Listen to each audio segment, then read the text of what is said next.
பேச்சியம்மா பேச்சியம்மா பேச்சியம்மா அவன் நம்மை எல்லாம் பெத்தெடுத்த ஆச்சியம்மா.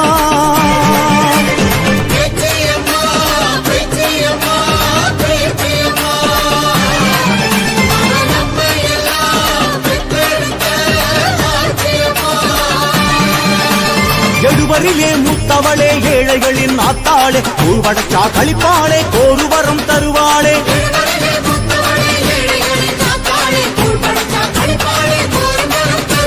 பேச்சியம்மா பேச்சியம்மா பேச்சியம்மா அவன் நம்மை எல்லாம் பெத்தெடுத்த ஆச்சியம்மா.